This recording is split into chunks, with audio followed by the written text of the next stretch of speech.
this is the session on tech for entrepreneurship, supporting the growth of tech, startups, and MSMEs.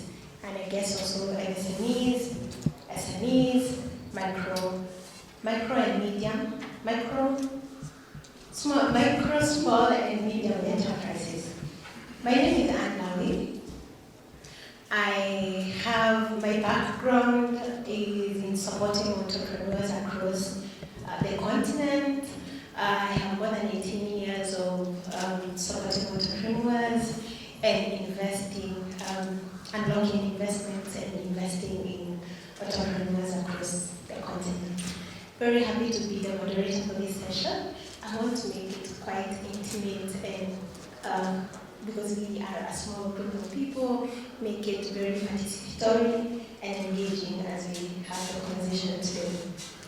And having been in the ecosystem for many years, this ecosystem was supporting entrepreneurs. There are different aspects when it comes to supporting MSMEs and entrepreneurs. Depending on their growth, depending on the industry, businesses that they are putting together. And we have seen a lot of elements when it comes to supporting entrepreneurs, right? And when you think of entrepreneurial ecosystem, you think of different players who are in the ecosystem industry, who is government. In one way or the other, they support or they create an enabling environment for supporting entrepreneurs. There is private sector, in one way or the other, where most of the ESOs, enterprise support organizations are, they are the catalyst. They create the environment, they have the tools and resources of supporting entrepreneurs. At the same time, we have academic institutions, and in this case, the academia are quite integral into the process because they are the custodian of knowledge. They are also the pipeline of young people. At the same time, the innovation, if it's managed well, the innovation are supposed to start the universities are supposed to be the cradle of innovation because of research, combination with innovation as an aspect, right? So those are the academics. We also have, and I know I'm oversimplifying as I do this. There is so many other deeper angles we can look at it, but I'm just walking us through to just look at the ecosystem of supporting MSMEs. At the same time, we have the financial institutions and the financial instruments and the financial offering in the startup ecosystem. And in this case, we have so many types of institutions. So we have the type of financing, but also we have the institutions. We have the banks, we have the intermediaries. In terms of the tools, we have the debts, we have the grant, we have equity, we have innovative financing, right? And that is an integral part when it comes to supporting entrepreneurs. On the other hand, we also have, we have the entrepreneurs themselves. How can I forget that? The entrepreneurs themselves, right? They are in the center of building and creating innovations that are supposed to scale, supposed to give solutions, are supposed to provide essential services, but also create jobs, but also make money in the process and scale. So they are key ingredients into the startup ecosystem. But be as it may be, we have seen that those different cogs into the system don't always work as they should, and because of different factors. And being in the ecosystem, it means that there are different drivers, there are different realities, we are in a different space of growth as an ecosystem. And today we'll be exploring how does tech, and as a key ingredient into the system will be tech and the different tools, right, that exist. And in this case, we're talking about tech. We know tech as an enabler of any industry or any subject matter. But what is the key role, the critical role that tech play when it comes to supporting entrepreneurship in our country and in our continent? And today that will be our conversation, and I hope to be as engaging as it can be, to share your thoughts, your experiences, And more importantly, how can we build businesses that scale beyond borders? To start us off, we have different, before I introduce our first speaker, we have different activities. We'll start with key conversation, sharing of the case studies of ones. We will start with a program that has supported entrepreneurs. We will go to entrepreneurs themselves, sharing their own journey. So as an entrepreneur, we'll be sharing, please take us through your journey and then your experiences in the startup ecosystem, and then we'll have a panel discussion. So that's the agenda and the run through of our program today. So to start us off, I have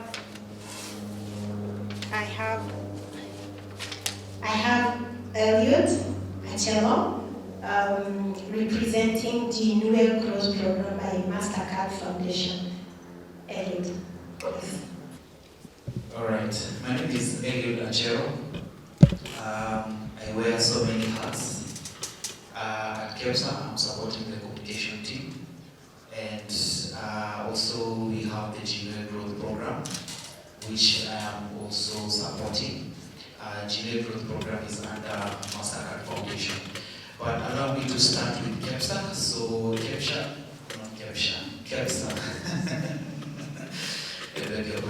KEPSA is Kenya Private Sector Alliance, which is a membership organization. We are the advocate for the business sector. And what we do at KEPSA, we ensure that we have growth, good environment for business growth for MSMEs.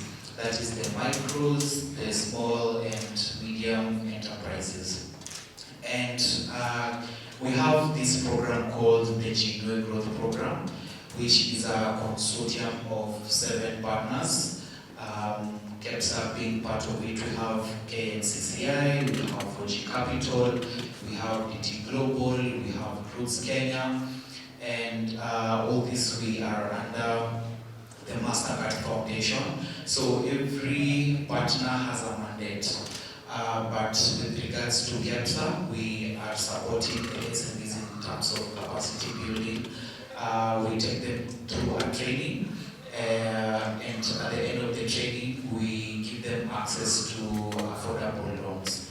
So under KEPSA, we do a 2-day training, of which in this training, we equip you with the skills to grow your business.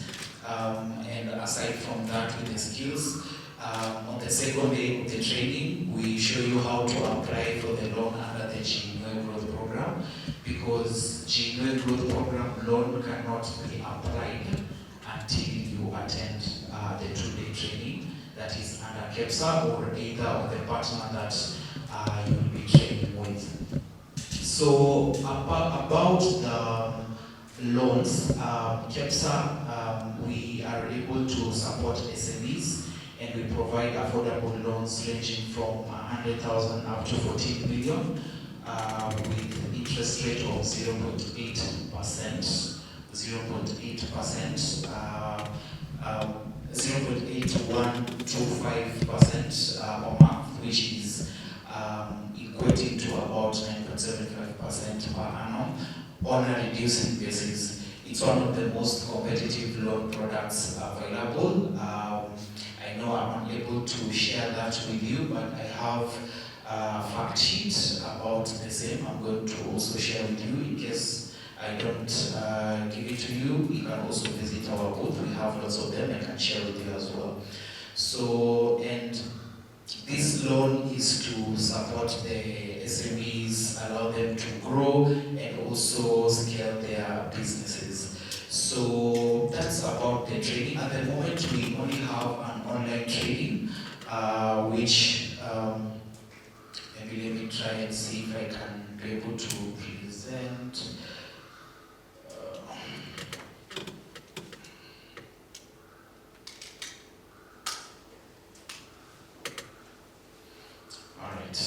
Still a challenge, but I know I have all your ears. Let me just take you through it on what I'm saying. So for the online training, it's a 4-week training, which is happening 2 hours a day, 2 days a week for the 4 weeks. I hope I haven't lost anyone there. So in case you are not able to attend physical training, we have the online training, of which when you go through the training, you can be able to apply for the loan. So the training is starting on March 18th, and I'll also be able to share with you on how, in case you want to go through the training, I'm still around. I can also show you on how to go about it. So what I have mentioned about we do on our physical training, we also do the same in the online.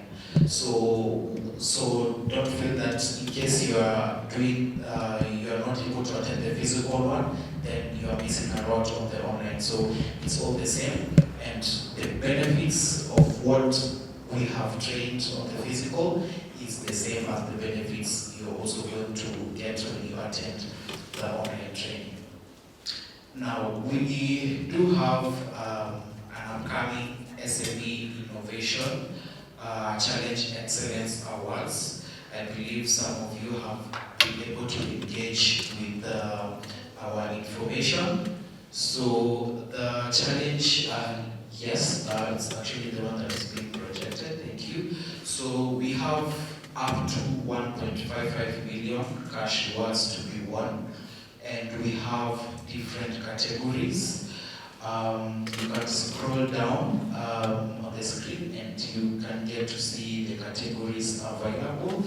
So, and all this information is also available on our website.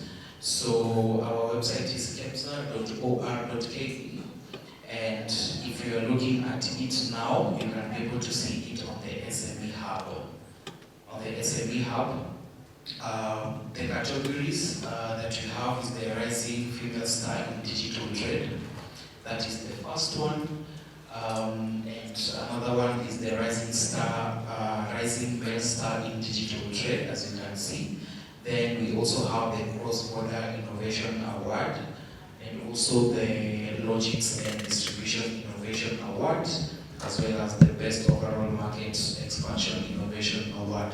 And all these awards are intended to support the SMEs that are doing business in line with the theme around innovation and also market access. So if your business is supporting SMEs in those areas, I strongly encourage you to apply so that you can also receive the rewards that you are really you have really earned. So a lot more information you can get on the website, that is including how to apply, the objectives of the award, and also the categories that I have also shared, the process, and also how to participate. So that's about the Innovate Growth Program, and also for KEPSA. I don't know if maybe there are any questions. I'll be happy to respond. But I believe what I have been able to share, you have been able to grasp it. In case you need any additional information, I'll be happy to engage with you on our booth. Okay, so Innovate Growth Program is running countrywide. And if you have engaged with our social media platforms, we do our training across all counties. So if your business is operating in Kenya, you are eligible. The eligibility is you have to be operating in Kenya, and your business has to be operational for at least 1 year. And you also have to be not yet a beneficiary of the Innovate Growth Program. So maybe if you got some loans under the Innovate, then we usually prioritize others who haven't been able to be beneficiaries to benefit in the program. I hope that answers your question.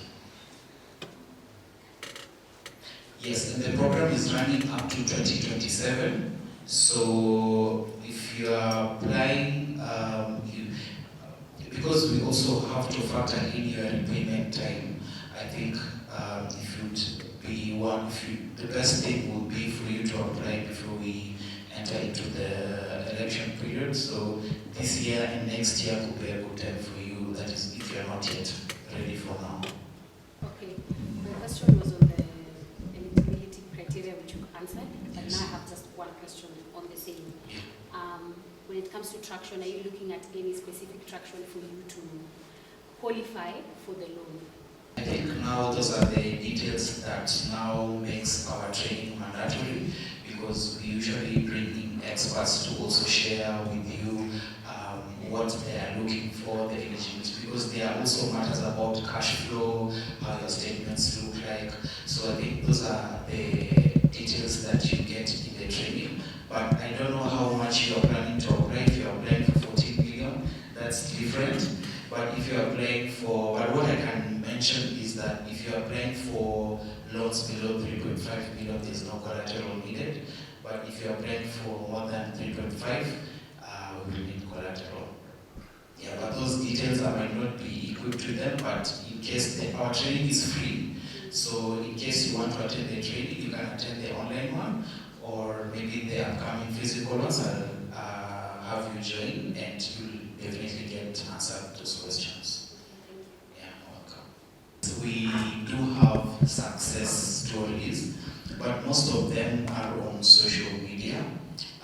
Actually, under the GMA Growth Program, we usually prefer have the business owners come and share their stories, but the stories are available on our social media platforms. We have businesses that have gotten 3 million, 5 million, based on how those people giving the loans are what I'm looking at. But yeah, we do have success stories. If you are on our Capsa channel on WhatsApp, social media platforms, you definitely see those who have gotten. It's not a money business. Yeah, all right. We have a case study, and I'm going to invite our speaker. Internally. So please come. Internally, he's a founder. He will introduce himself, but he's a founder. He will be taking us through his case study or his business. Karibu. Thank you. Hello everyone. My name is Sia. I'm one of the co-founders of Interi. And Interi is essentially a business communication platform that helps businesses engage with their customers effortlessly. So just to do a quick survey, I just want to know if you were to contact your brand, the best brand you like, or let's say a bank or a product you like, which channels would you reach out to that business? Is it calling, email, Instagram? I just want to know, will you call them? By show of hands, who would call a business if they wanted to get in touch with you? Who would WhatsApp a business? Okay. Who would DM a business on Instagram? Okay. Who would send an email? Okay. So essentially what we do is we help businesses talk to their customers from all these multiple channels and aggregate the conversation in one dashboard so that they're able to communicate with their customers. So in a nutshell, that's what we do. But to speak about the problem more, is from talking to mostly medium businesses, what we found out is, especially entrepreneurs that are dealing with growing businesses, they get to a point whereby they would want to outsource customer support. So essentially, outsourcing customer support meaning they outsource this service to other businesses, which is usually expensive for these medium and small businesses. And if they are not, and even for the outsourcing companies themselves, they have to train the staff who are the customer support people. And apart from training them, they are hiring them, and these people should usually have a high turnover. Let's say within a year, you'll find them leaving that outsourcing company. So beyond that, if a business is not outsourcing customer support, you'll find them using their personal WhatsApp to talk to customers. This could even be a school, a big school, with even, let's say, multiple branches, but how they engage with their customers is through one WhatsApp phone number, and it becomes very hard to follow up with their customers and even resolve some of the issues which modern customers at this point prefer instant resolution or information from issues. So that's the main problem we solve for businesses. So to speak about what Intelli does, like I mentioned, is we aggregate a business as social channel. So this is WhatsApp, their web chat, as well as their email into one dashboard. So if, let's say, a business, let's say Viva Consult, they have one shared WhatsApp number that 5 or even 10 people within the organization can manage the conversations between incoming customers and the business as an entity. So these 5 people could all be from marketing, sales, as well as support. So that's what Intelli does, a multi-channel assistant that will streamline the interaction from leads who are talking to you as a business across all these channels. Yes, so what happens is a business is able to onboard within the platform, and they're able to create an assistant that can engage with their customers. So this assistant is it's a conversational assistant that will handle the frequent asked questions from a business, from a knowledge base that the business have built. So this could be from their website or their knowledge or help desk from various channels. So the business will create the assistant and give it essentially a role and brand of how it would be engaging with the customers. So apart from this, on the back end, the business will help the business connect all the information of the business. So this could be even APIs to call customer data, let's say for banks, if let's say a customer wants to check their balance or loan credibility. And this assistant, the business is able to deploy the assistant to any channel. So it could be their website, or even it could be their WhatsApp channel. So this is how they will set up the assistant for their website. So it's completely no-code, meaning any person within the business, we are able to take them through to create this assistant that will be able to engage with their customers and cut down, let's say, 15 to 16% of tickets that will be raised through normal channels.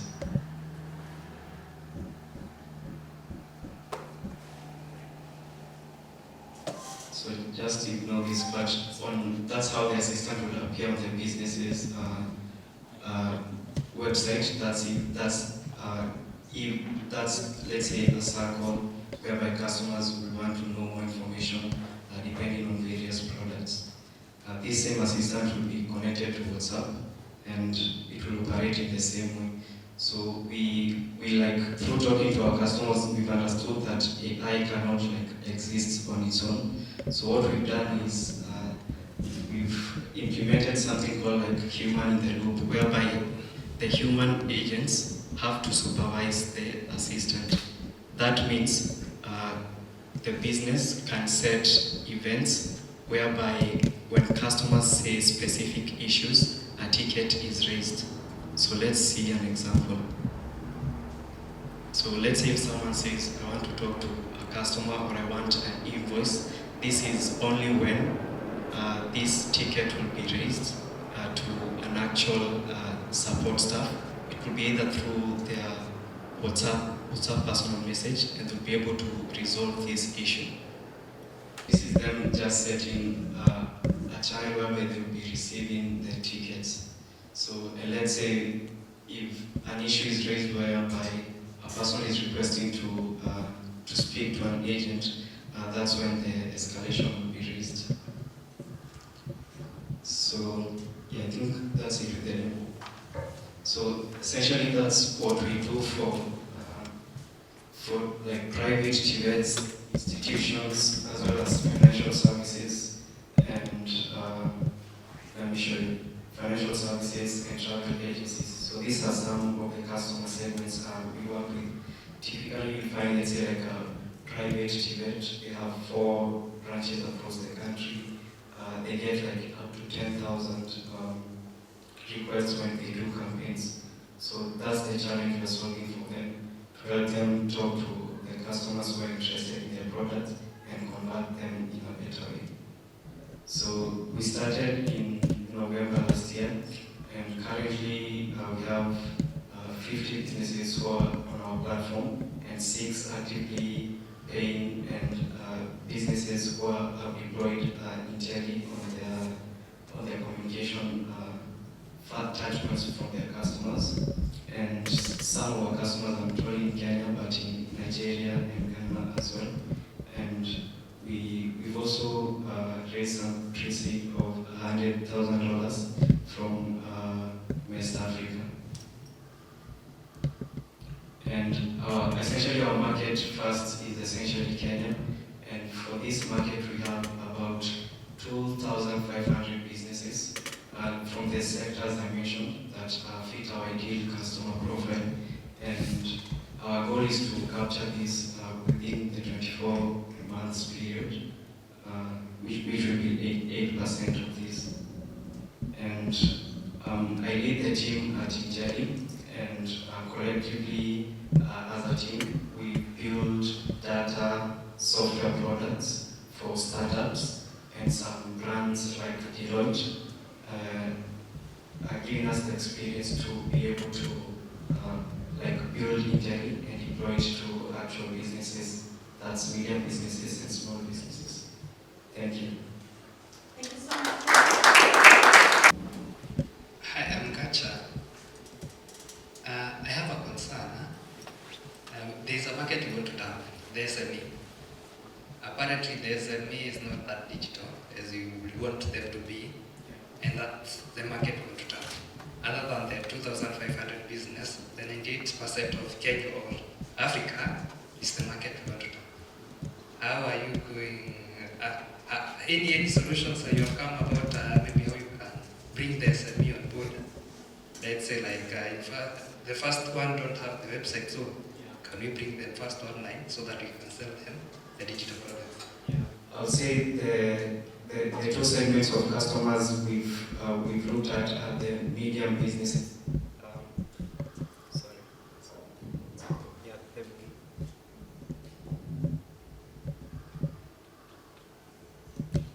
The medium businesses, which are, I would say, they are the ideal customers for us right now. However, we've seen the similar challenges from SMEs, whereby you see for you to offer them value, they have to have, let's say, a website, or even not only even a website, but the sales, the brand that customers want services from them.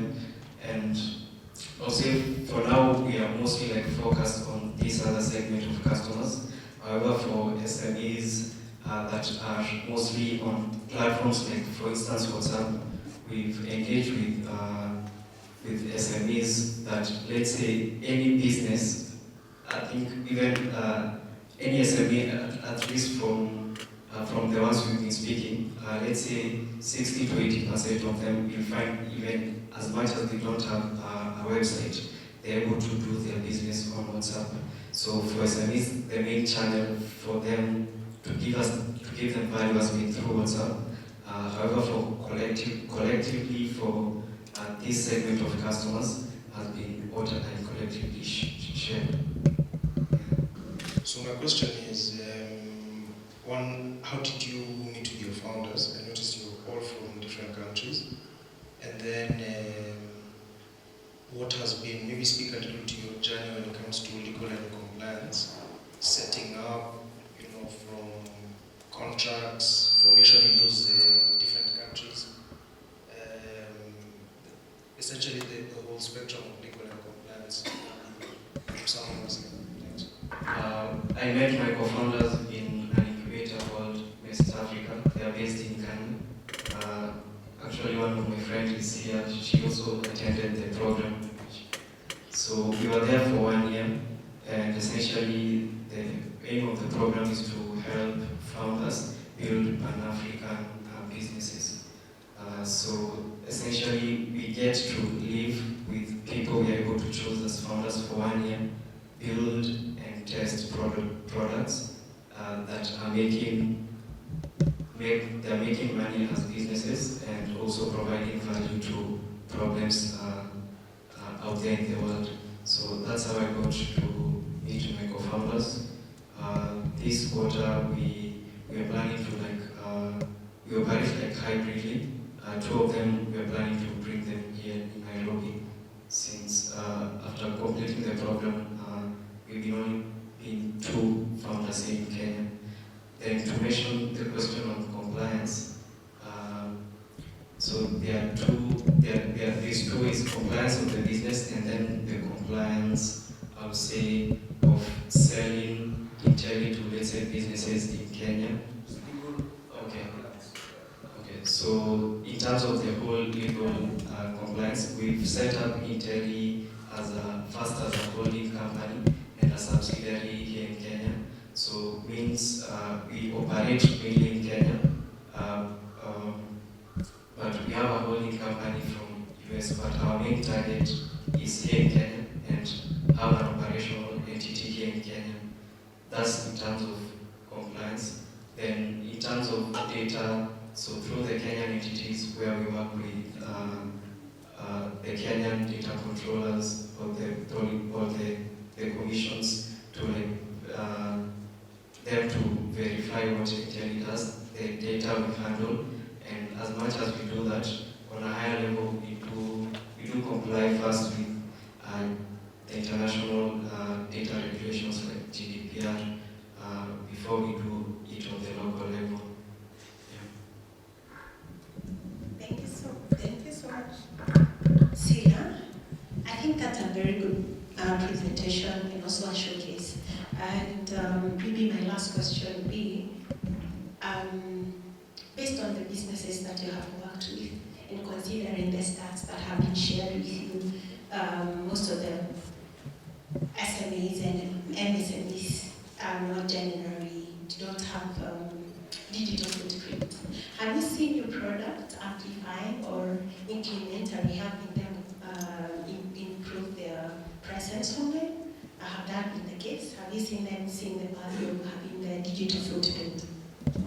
Okay, so for Intelli alone, I wouldn't say we provide that. For SMEs won't see that when they interact with us. However, we work with them to introduce them to the tools to make sure to put their prices online. So they're for instance, we'll suggest to them to use platforms like Zoho, which are mostly free and Godoo, so that they set up first their online presence, because before they would see the actual value from, since Intelli is a plugin to augment a problem that a growing business is facing.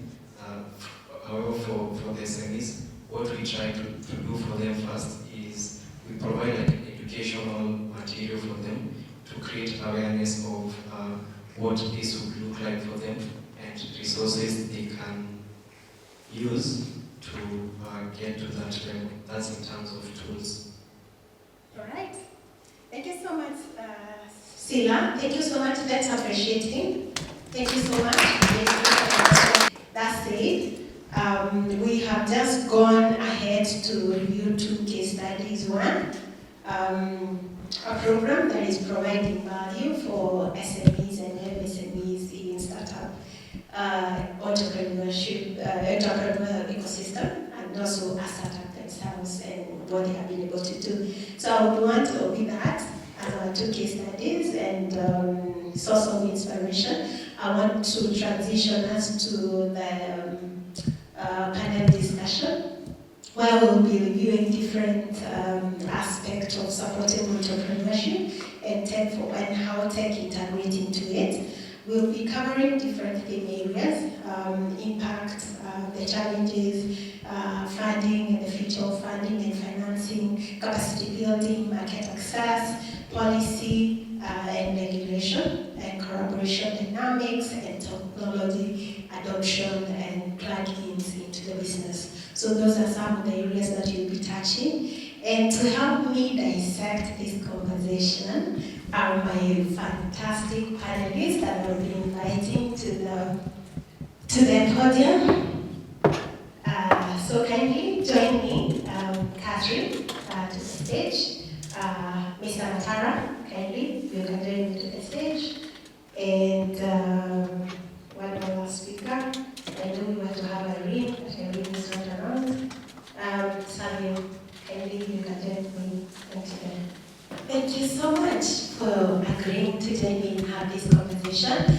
And it's fantastic because you have all been part of startup ecosystem, and I'm privileged to know some of you from way back. And I have seen your work, I've seen amount of effort you have put, either as a startup founder or an entrepreneur or an ESO, enterprise support organization, but also from a government perspective as an agency and supporting entrepreneurs. So it's amazing to see that kind of effort.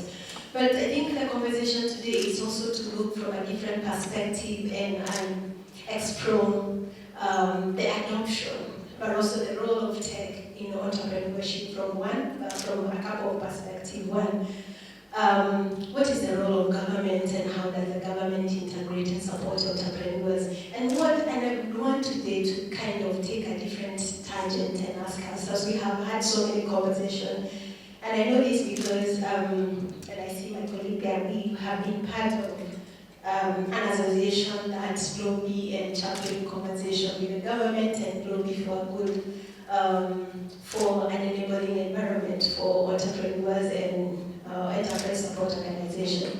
But what is it that we need to do differently as enablers? What is it that we are not doing? What are we doing right? We can even start what are we doing right, but what can we do differently? But before we go into the conversation, I want to give my panelists a chance to introduce themselves, introduce yourself, your name, your organization, and your passion around the conversation, the theme of the conversation today, tech for entrepreneurship. I can start with you, Mr. Matara. Thank you very much. My name is Jack Matara. I am the Deputy Director, Space Research and Innovation at the Kenya Space Agency. I also lead space education outreach. Leading research and innovation was definitely means that I need to have passion for this topic, tech for innovation, tech for entrepreneurship, for everything, because now space technology has immense potential for development, decision support, and all that. Thank you. Yes. The mandate of the agency is to promote, coordinate, and regulate the space sector or the space industry in the country. But you see, we can't get to regulation without growing the sector first. And the only way that we get to grow the sector is to make sure that we are promoting, trying to create an entrepreneurial culture, across the country. That is startups, universities, and even with education and outreach starting at the grassroots level, because you're not going to become an entrepreneur when you're old. They say Swahili samaki kunja ndani mbichi. Yes. So that is my mandate, just to be able to do that sort of mentorship, to give those options to young learners to know that they have an opportunity to take up STEM, to explore opportunities with emerging technologies, fuse that with space technology, and come up with some of these ingenious solutions that can solve some of the pressing challenges that we face. So that is basically what I do, and that is what I think my introduction would be as pertains to this conversation. Thank you. Thank you so much, Professor. Catherine? It's nice to meet you, because I was sitting here thinking, one of my children told me they want me to go to space. Initially I would have been like, there is no space agency in Kenya. So when I saw that it said there's Kenya Space Agency, and I think maybe you've ran some, there's one I saw like an event of watching the stars or something. And I think that's when I had the first idea that there might be a space agency in Kenya, so it's nice to put a face to the agency. But yes, the planetary, yes, that's it. So yeah, awesome. It's awesome that that's going on. My name is Catherine Masonia. I'm the managing director at Somo Africa. At Somo Africa, we support micro and small enterprises. We give them training on business skills, we give them technical skills, and then help them to access the markets. Because there's no use training an entrepreneur when they're not going to be able to sell whatever it is that they've made. Then eventually, we assess them and see if they can get access to innovative financing. That means most micro, I don't know how many of you might have a small business you try to run, or your mother might be running a small business somewhere and they try to get financing. Usually you have special problems you encounter, especially if you're small. So what Somo does is we give financing that will allow you at least to kickstart your journey. And why the tech is important to us is because in the world we're living in, you cannot ignore tech anymore. So whether you're a mama mboga or you're a big organization or business, we believe it's important for you to have the tech to run your business, and we help entrepreneurs to get that kind of tech. Yeah. Samuel? Thank you very much. I guess my panelists are very equipped with the conversation today. My name is Savio Papugo. I call myself a professional idler because I don't know which hat and wants me to wear today. But professionally, I'm a software engineer. I work, when I'm bored, I work with the United Nations as a software engineer. I also run an innovation hub called Mount Kenya Hub, which is a tech and climate incubator and accelerator. And I'm also the president of the Association of Controlled Hubs, which is a network of right now 156 innovation hubs in Kenya, and other different tiers also like RIFA, and was also part of our membership. And I've also been into all these value chain. I have been a startup, I have invested, I have lost money, I have made money. And I've also been a startup and enabling other startups as a hub. So thank you. Thank you so much, Savio. And maybe coming back to Savio. And today's conversation centering around tech for entrepreneurship. So we use tech as a catalyst, as an enabler to drive innovation in different industries. So in terms of impact, what are the frameworks what are the biggest hurdles preventing startups and MSMEs from scaling in Kenya that you can share? And maybe you can give some examples of those who have succeeded and those who have maybe not been very successful. So I guess the universal one that people keep saying is all about money. That's the 001. However, it's not all innovations that find it hard to get access to finance. It's also not all innovation and startups that find it hard to get guarantees on these kind of things. However, I guess funding is one of the major hindrances, and this is because as a startup, and mainly when you have already recognized and realized the kind of innovation that you want to invest in, you always need some supplies, and mainly in tech. Like right now, we are in the industry 4.0. So, and most of the innovators here, you have heard about, I guess even the people who presented here, they're talking about AI, when it's all about big data and this kind of thing. So, funding is a big gap. Funding in resources, funding to make sure that you can be able to maintain and keep the best expertise. Because as an innovator, let's say it's in Intel today, they come and present a very good solution, and I'm sitting there with my money, and I can see the kind of talent that they have. It's not hard for me to just call one of their partners and poach them and ask them to come and do the same business for me. So the first one is funding. The other one is skill latency, to make sure that the best engineers, the best entrepreneurs in your company, you can be able to keep them today, tomorrow, and the day after tomorrow. The other different gap is as a startup. The name is a startup. You are starting now. There's a huge gap to make sure that startups can be able to maintain and become consistent with regards to the product that they're developing. I've seen in my hub, each and every year we do innovation weeks, we do hackathons, we do competitions, and the biggest thing that I've been able to observe is either you get people who are well equipped to do and to go and keep attending hackathons, or you get a lot of innovators who today they pitch one thing, after 1 year they even forgot what they pitched last year. So probably they got, I don't know, there's a gap, we could not train our model, probably it was an agricultural kind of product. We did get services to be able to buy very good AI servers and this kind of things. And yet the following year they also pitch the same kind of thing on a startup level. So that kind of persistence to make sure that they're able to keep and develop the same project, the same startup today, tomorrow, it's also a big thing. And the other thing is sustainability. Since they are startups, it's very hard for even investors, partners to even believe in them.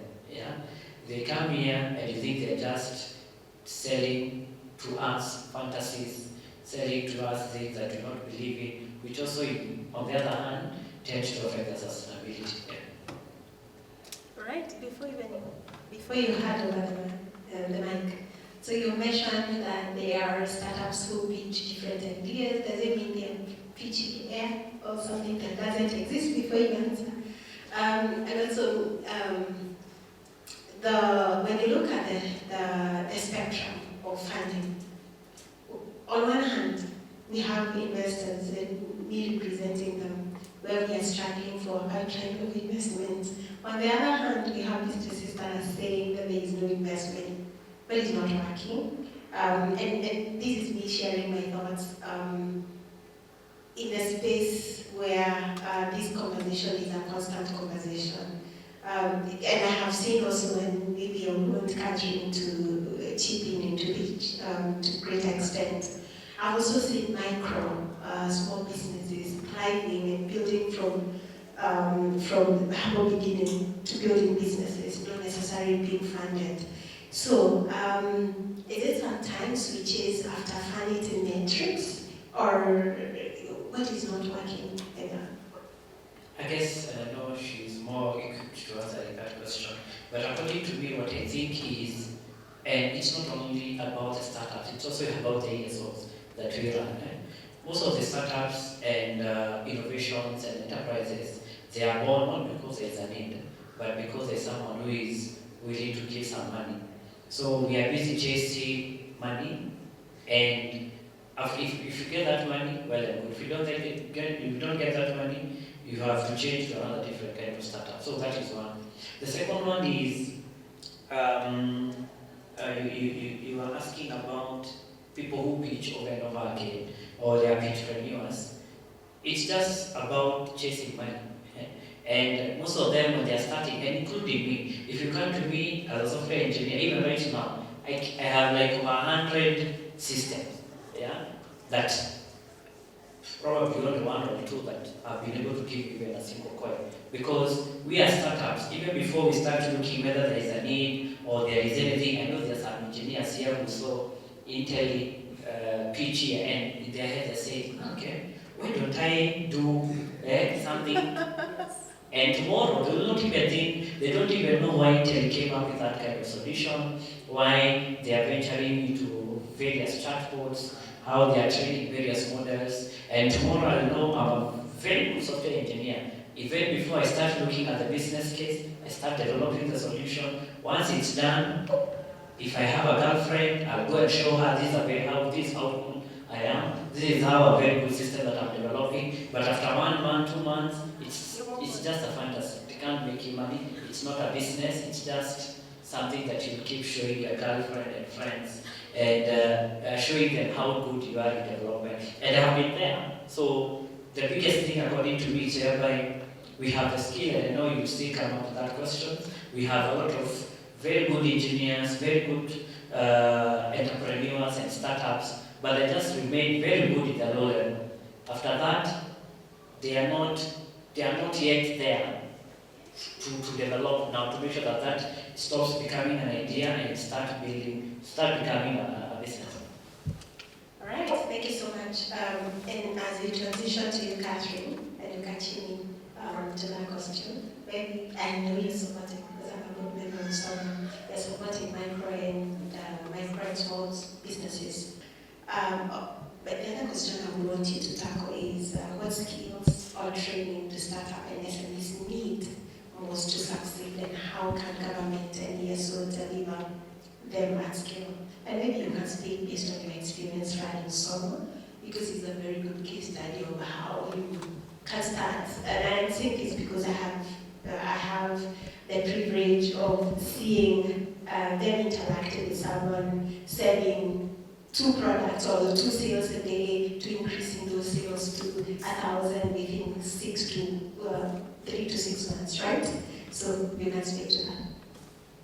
I hope I don't forget the question, but the first one, in terms of why we have startups and entrepreneurs who seem to be unable to raise, while the investors are looking for pipeline. I think, as a former startup founder, I remember where we met, one of the things that we do is, I think we're copying, in my opinion, the Silicon Valley model, and we want to impose it within the African market.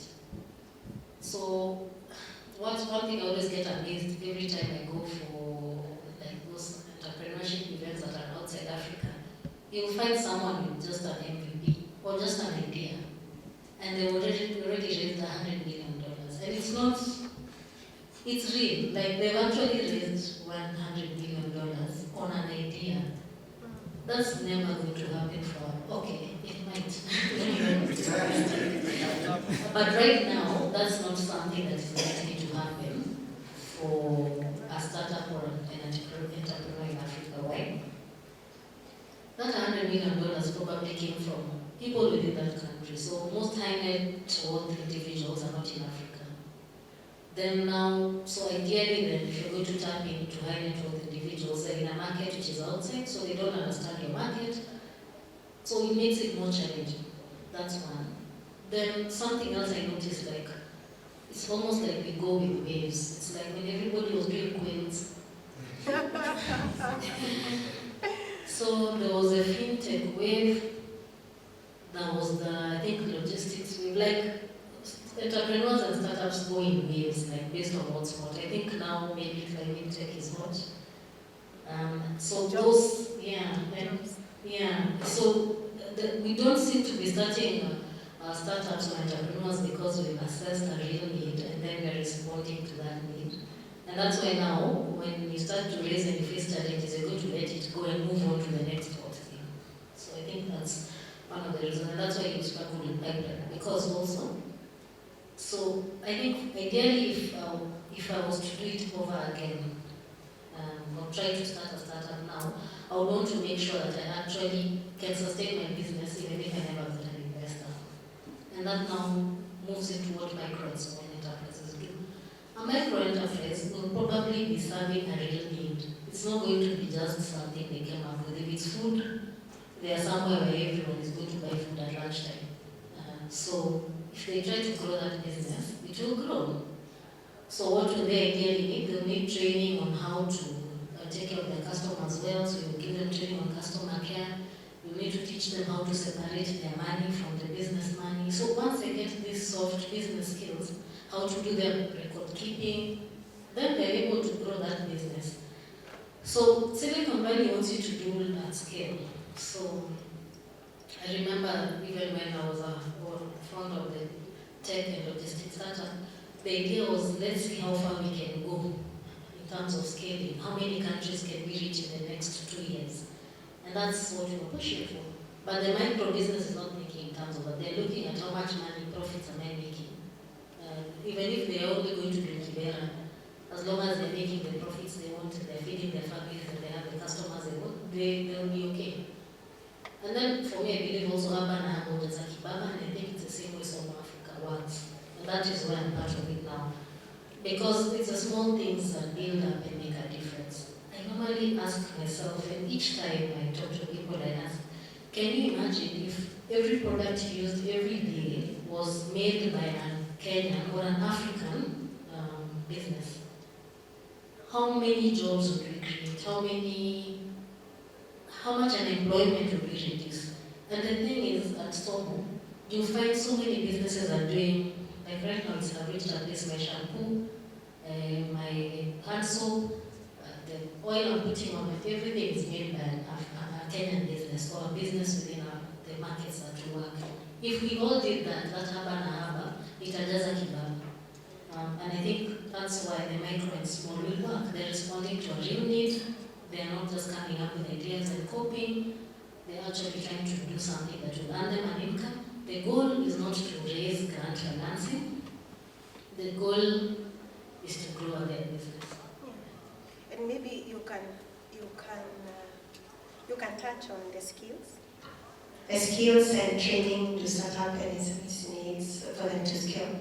Given maybe from a perspective of how we have done so, because you are scaling businesses and you have a model that is also scaling as a business. And how do you integrate tech?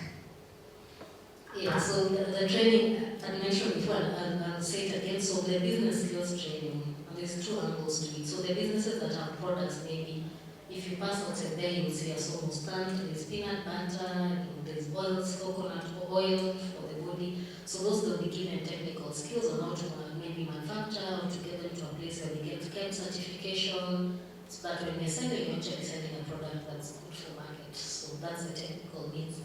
But the more important bit for it to grow is the business training, where a founder is being taught how to keep their books. Because for most of us, even someone who's very learned, you find even when you went to school, when it comes to bookkeeping, you're not keeping your records. I don't know, even for personal record keeping. Just knowing how much you spent, income versus expenditure, you wait for your bank balance to tell you you run out of money. So for this business, you're teaching them how to keep income, the expenditure. Now what someone does is we provided a tool that now we have made available to anyone who wants to use the tool for bookkeeping. It's available on WhatsApp. You can use a USSD code. Let's say if it's a startup or an entrepreneur who's in an area where there is no internet, they can use USSD, and then you're able to keep your books. What it will do, it will automatically generate for an entrepreneur the cash flow.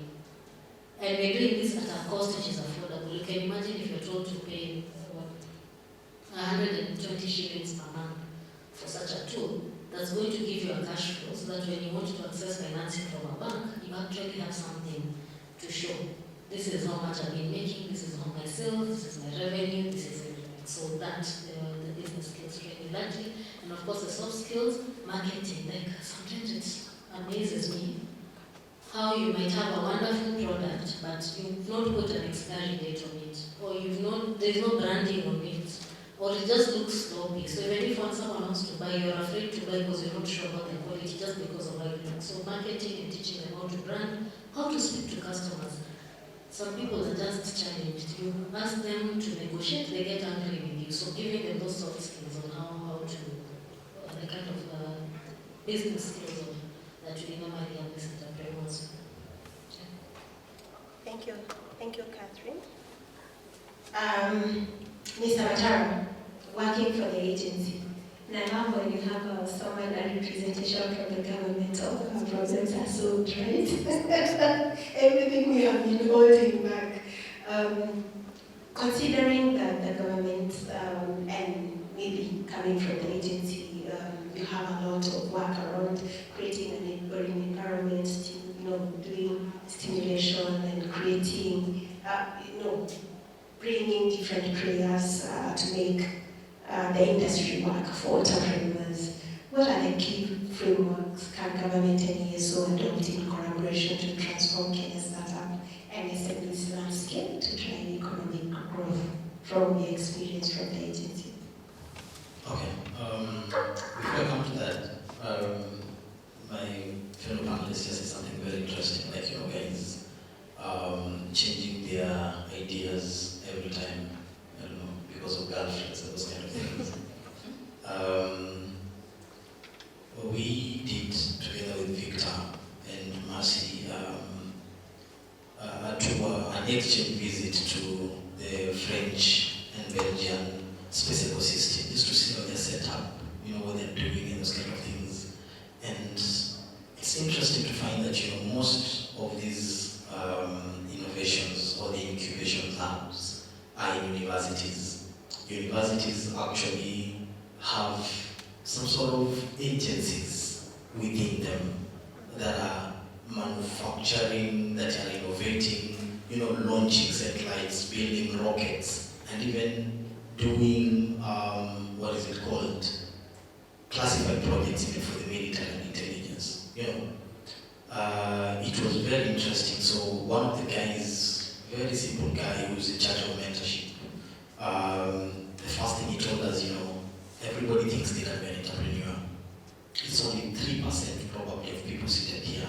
So if we're here, it's only 1% that can be an entrepreneur here. The rest of them are just, living in or building castles in there or something. And the biggest problem is getting into those red oceans, if you know what I mean. You're being so smart, creating something without proper background. So what you say is, when you want to start something, try to solve a problem. So what is the gap that there is? Yeah, and then start filling those gaps. Then you'll come up with a solution that is in those confines of blue oceans that really can be scaled up.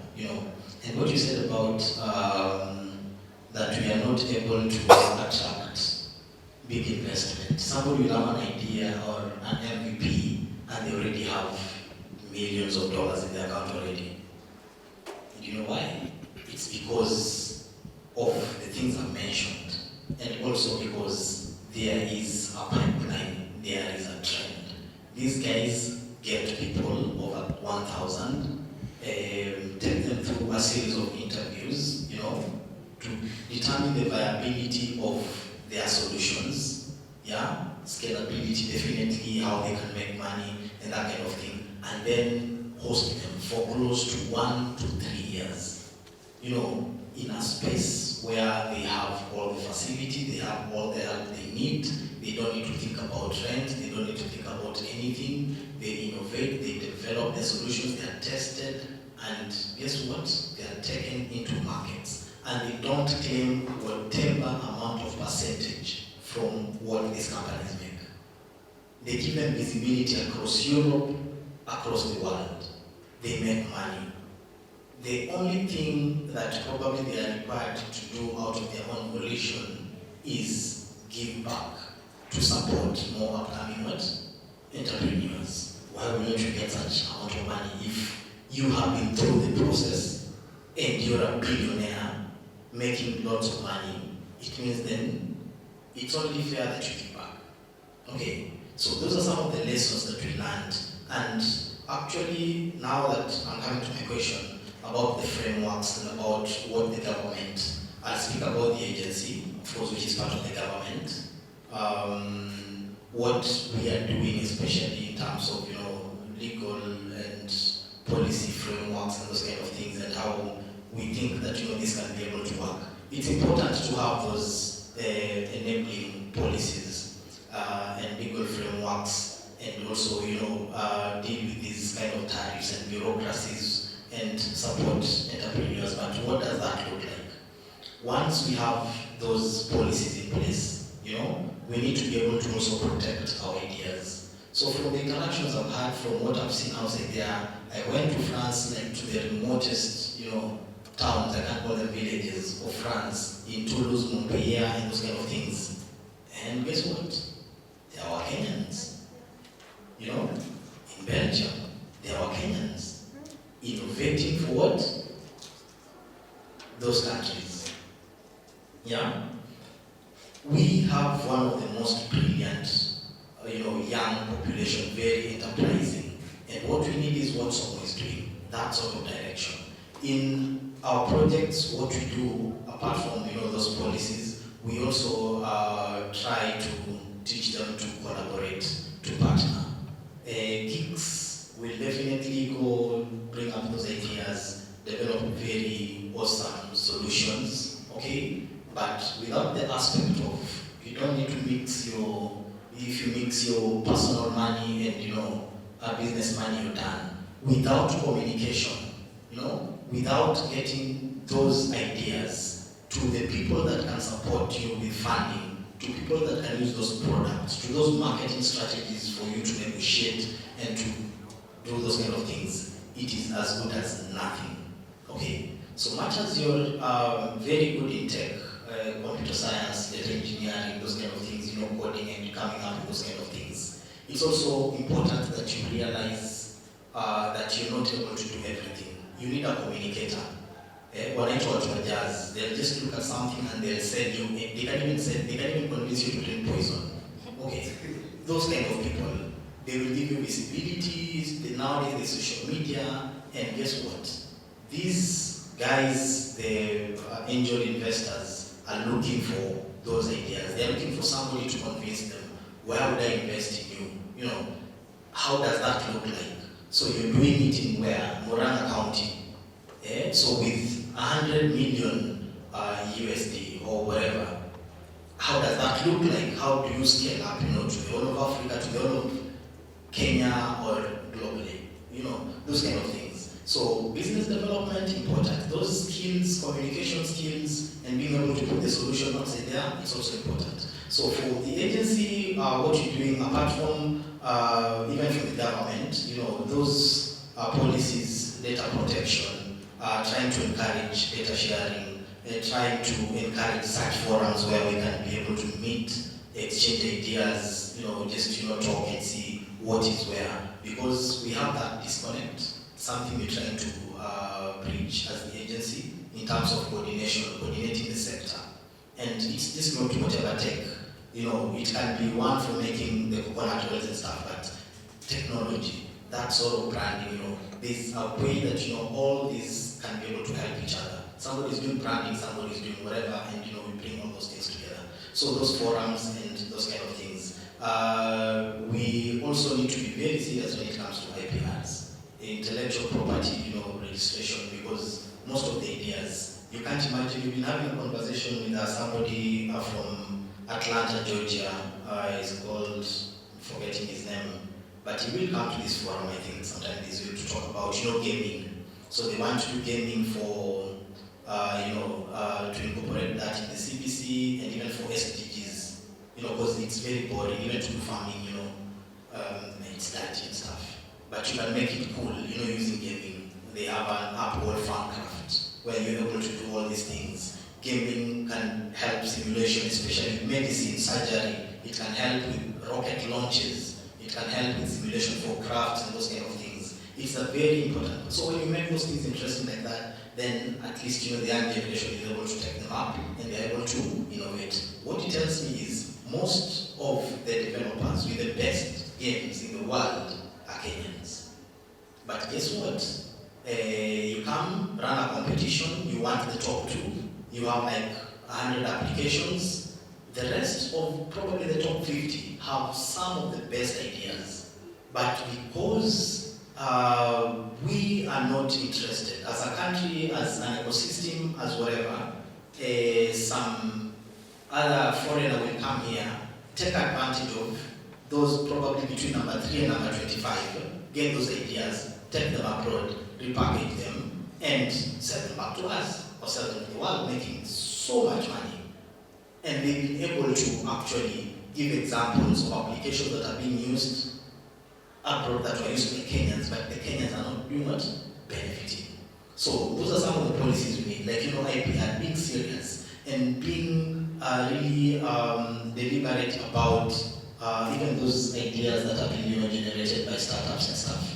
Being able to talent spot those great ideas, taking them through mentorship, incubation, acceleration, making sure that they transform, they move into thriving businesses. Okay, those are some. So we are not just doing policy, legal framework, and having a lot of talk of convening and everything. Right now, starting I think last year, we started something with the Research Institute of Innovation and Sustainability. It's a South African consultancy firm in Africa.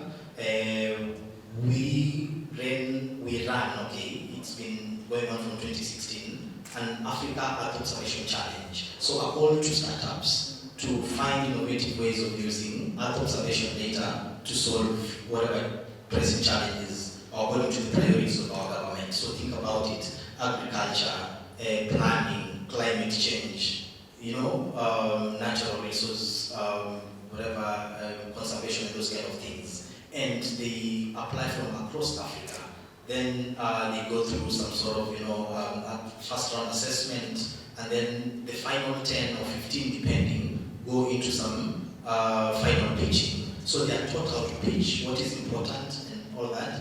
And the best, of course, get some prizes, like, cash prizes to help them continue scaling up. They go into some mentorship program. They have their IP registered, and all that kind of support to do with entrepreneurs. And it's I'm glad to announce that I think a panelist for the previous session was our 2022 winner, Agribora. Agribora is one of those that won the 2022 edition. So with such initiative, and then now we came up with something that is UK FCDO funded and Riser Fund in Africa, where we did an assessment, an ecosystem maturity assessment, to see where we are, what we need to do moving forward, how do we encourage that entrepreneurial culture in the country and that kind of thing. And we came up with a space innovation ecosystem roadmap. Okay, and then now we had some interventions there. And right now, as we speak, we are coming up with an innovation hub to be able to support all these entrepreneurs. And we are also in conversations with partners to set up a startup, a tech fund for startups.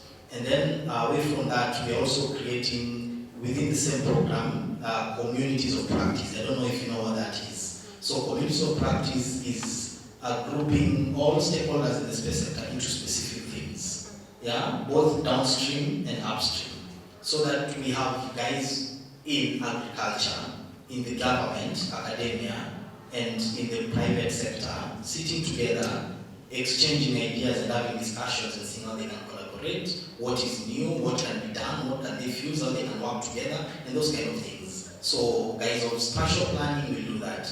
People for emerging technologies, AI and what for space and for everything else. People who are building satellites will do that. Guys of space science and astronomy. So we have like 11 tracks. So the plan here is to make sure that all these groupings are created, meet maybe quarterly, share ideas. If you can get partners, the presenter that was here before we came mentioned that where did you get your partners, seeing that you're from different countries, they were somewhere together. They saw that value, so that we can have those conversations going, those partnerships brewing, support from the government when we are many, and then of course now have a Kenya Space Expo and Conference at the end of it all to bring all of them together.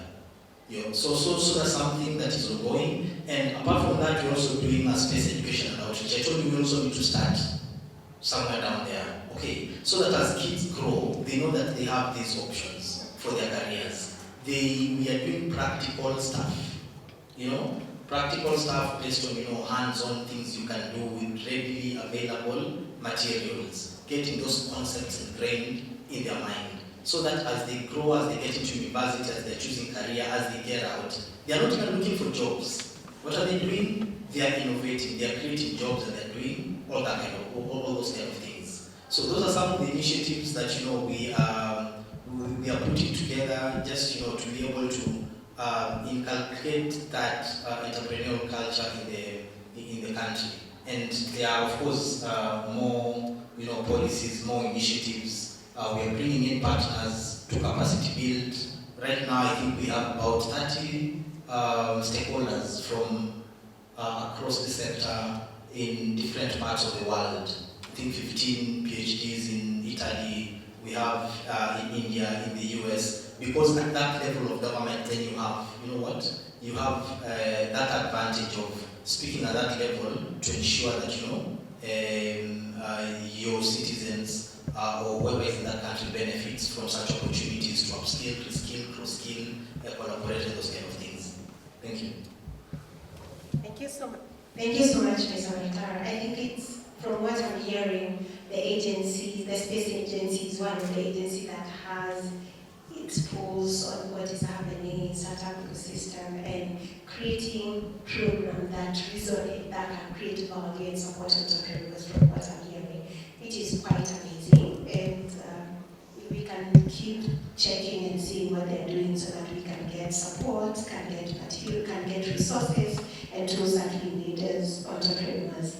But before, I see time is running out very quickly. So what I'm going to do, before I transition from Mr. Matara, I'm going to ask him a question, and then I will open the floor to the audience. If you have any question, please direct it to my panelists. And then we will proceed to do the last closing remarks. So, Mr. Matara, when it comes to registration of IP, I happen to be working with a fund, working with around 8 universities across Africa, deploying capital to the innovation hubs so that those innovation hubs can support entrepreneurs. One of the biggest gaps that we saw was universities, they say the creator of knowledge, and sometimes, let me just say, knowledge. I wanted to say information, information, because not all information is knowledge. There need to be a process of that information turning to knowledge. So most of our institutions have a lot of information and not necessarily knowledge. What have come out of that is that biggest gap is collaboration between the industry and the universities. So our biggest gap for us, then the question as we were supporting the framework for incubation was, how do you make sure that you're building solutions that markets needs and that can scale? The background for you. So the other gap that we experienced is that as the universities, they have amazing innovation and research. As you know, for most of the courses, for you to graduate, even for the lecturers and the faculty staff, for you to even get promotion, you must do a certain research or write a policy paper or write a paper. It's a standard practice. And what happened with those processes then as part of the innovation is that there's so much innovation, but it's not generated as a source of creating business. It's generated as a net by itself. I get a paper, I get an innovation, I get my promotion, I get my publication, and then it's registered. And that's it. What do we need to do differently to create a culture where if we are not creating it for the end by itself? That is my first question. And the reason for that is that when you looked at the IPO, the global IP registration for the IPs, the biggest percentage, that is up to 85% of registered IPs globally, even from when it's segmented into the country, including Kenya. Most of this come from the universities. They belong to universities and not existing projects per se. They are, yes, very good innovations, but not necessarily commercialized. So my question is, how do we move the culture from academia, practice of just having very good innovation, to industry-led, industry-owned, that can be commercialized at scale to become a business, based on your own experience? Okay, I think you even reminded me of something that I wanted to say and somehow it escaped. I think the government is doing a great job. First of all, with CBC, let me start there, down there. So we are moving into this curriculum which encourages critical thinking and creativity. I don't support how it's been implemented because training has not been done. But if you look at what the government is trying to implement, it's something that will put us on par with the West and Europe. Our system has always been the multiple choice. There's only one answer and the teacher knows. So if you're brilliant, take your brilliance somewhere else. I'm the king here. You know, that has been the attitude. Right now, if you talk to teachers, they'll tell you before there used to be marking schemes. There used to be a teacher's guide that has answers to all the questions. So I can't give you the questions, you do your thing, then you come, I'll mark it based on that. Actually, there was even a stereotype: when you have an exam, you have multiple choices. You do it 3 times, you get an answer that is not in the multiple choices, you write it, you're like, go before your own school. You have to conform to this. So what that is doing is being able to instill that critical thinking culture from a very young age. And these are the people we are taking out where? To, universities. The initiatives at high school level, Science Congress used to be there. Now there is Young Scientists Kenya annual, those things, that encourage experiments and practical things and that kind of thing. And once you get to university now, where you had this question of yours, like that disconnect between education and the industry, we have seen that. So with that research, with those research centers of excellence, right now, actually in almost the final stages, we are implementing together with our Expertise France Earth Observation Innovation Labs. So these will be like libraries. We put out a call last year to universities to apply to host these facilities. We went through the assessment, shortlisted 4. Dedan Kimathi, Nairobi, Taita Taveta, and Maseno. And we had about 20-something applications, which we've not discarded, but we've been able to reach out. I've personally traveled to those universities, spoken to those, the members of the faculty and stuff, and like, much as you did not qualify for this is the beginning of what? Our relationship. We want to ensure that, you deliver, practical education, something that is reflective of what is in the industry. So we're going to start with these 4, establish these centers there, equip them with what is required: internet, computers, facilities, and then of course make data available, okay, from our partners in Europe, and also even data from across the country for that sort of, analysis. And then of course we have our own list of project managers, ICT personnel, all those kind of people, to be able to guide the users of that lab, be they students, be they the local community, be they startups. Then once they get that, then data is available, their capacity can be built using the faculty, then they are able to do what? Innovate. Okay, so once then they innovate, what are they doing? They are actually getting that connection between what they are studying and how they are solving the problems. So that is an ongoing project. Right now, we are moving now into being able to effect that in the universities. And it's something that, probably, I don't know in how long, but we want to have that in every other universities. The good thing is we've put it in a way that there's a tripartite agreement between the agency, the university, and then of course expertise funds for this initial project. And then after that, then we have it in a way that now the university can even engage with other partners and use the same resources for other projects, even without involving the agency. So that way then we are trying to, bridge that gap. And the part where I talked about coordination, whatever we do, especially at the agency, if you've noticed, even going forward, you can look at that. Whatever that you're doing, everybody is involved. And most particularly, even these communities of practice, is to be able to bring that conversation. Industry requires these solutions. Solutions are in the university in some local room. They have been done, the concepts are there, but they've not been implemented. Create that connection between universities and the industry, be it government, be it private startups, so that they can start implementing those great ideas. So that those conversations are going, and we plan to have them ingrained in the communities of practice. Thank you.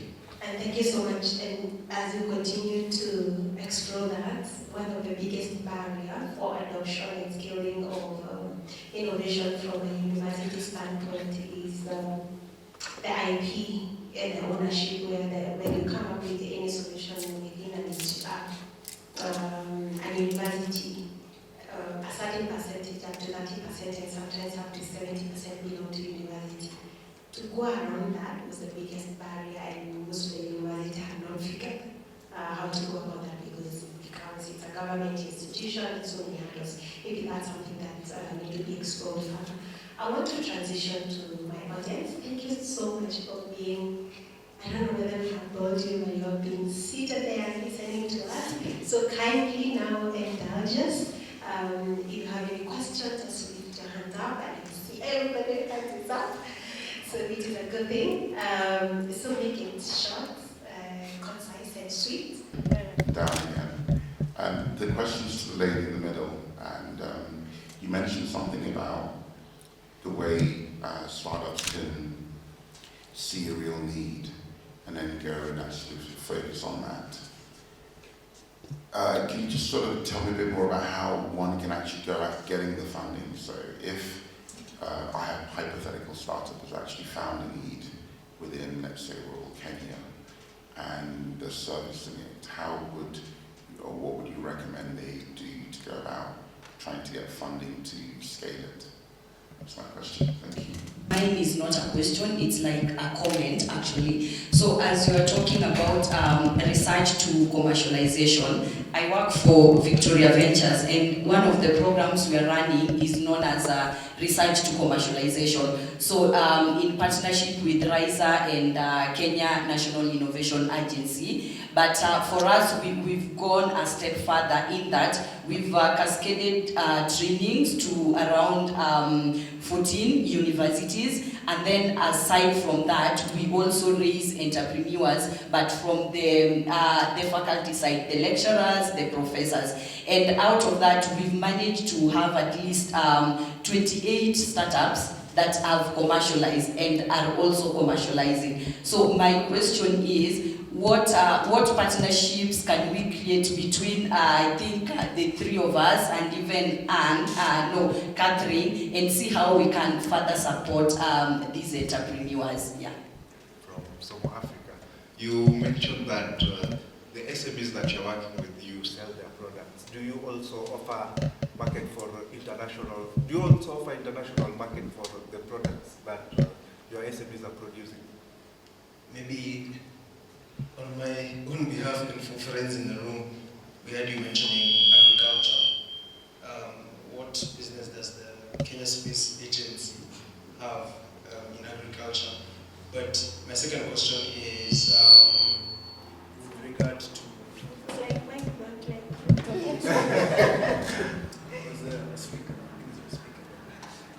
My second question is with regard to Advantage Austria, which I'm representing today. It's the trade promotion agency for Austria. So I lead the and startup work in Eastern Africa.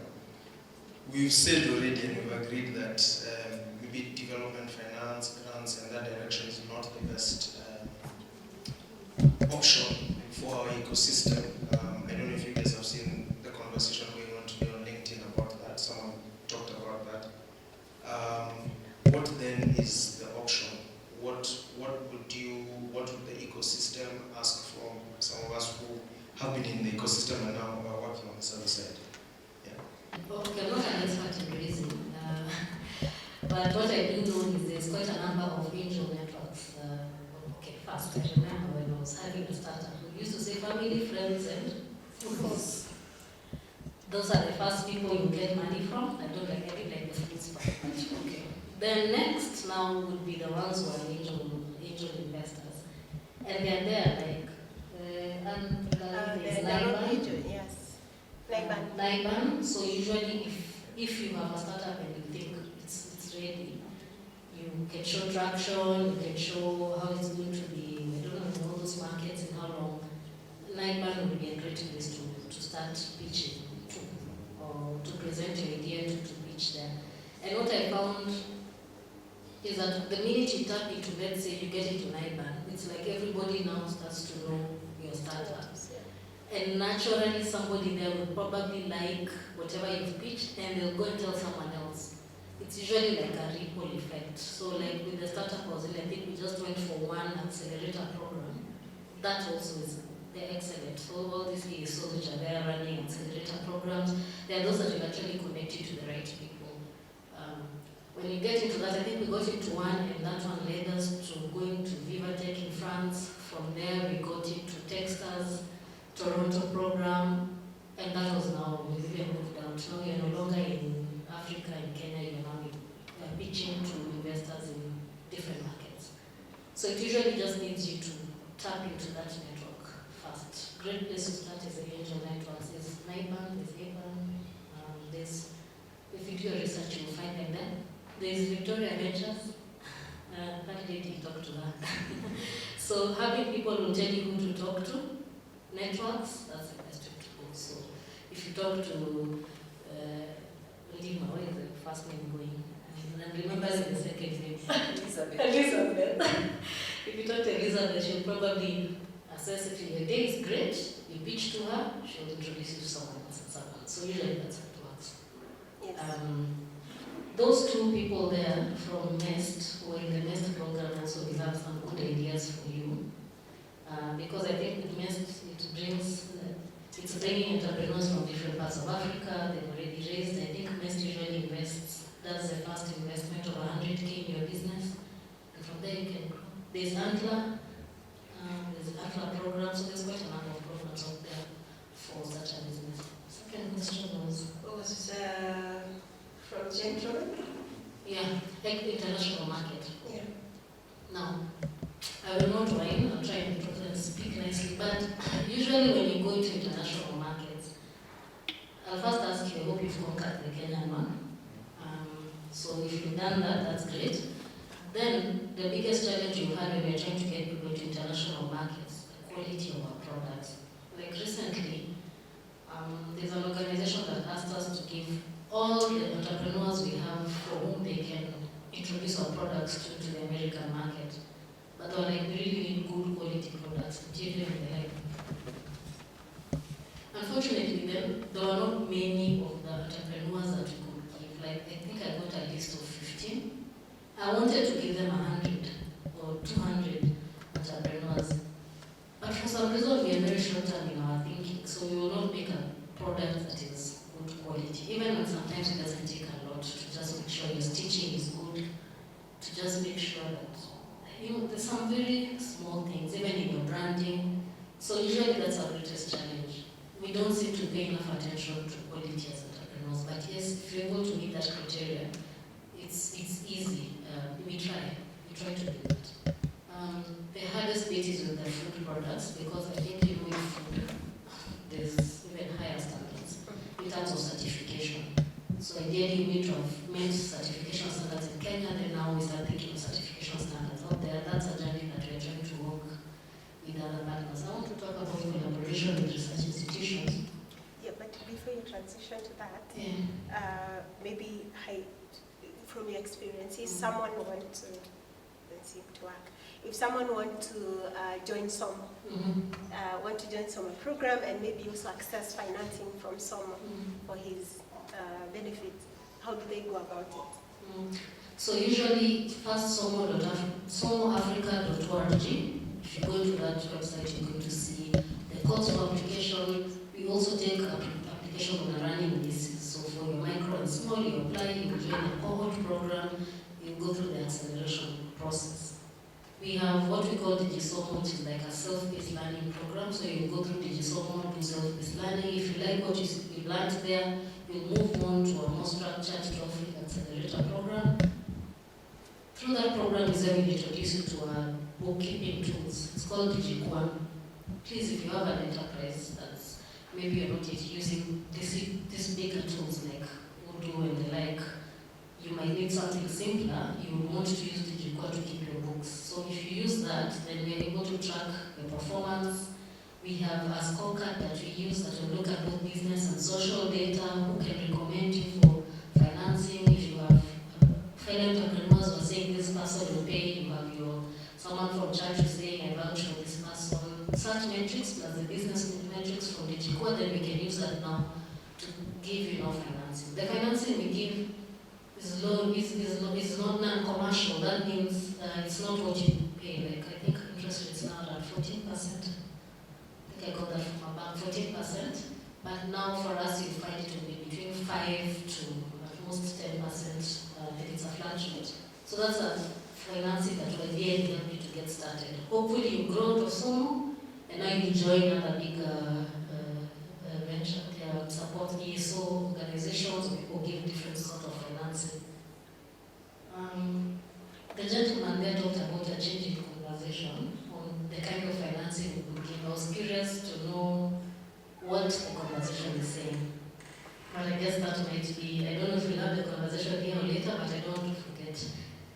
Because I think for us it's important to know, someone was giving grants, but we also realize when you have stake, it makes you more likely to actually think about your business and think of it like a business, not free money. There's danger in free things. I think when you're given something for free, you think it has more value, but when you're paying something, it's not as interesting.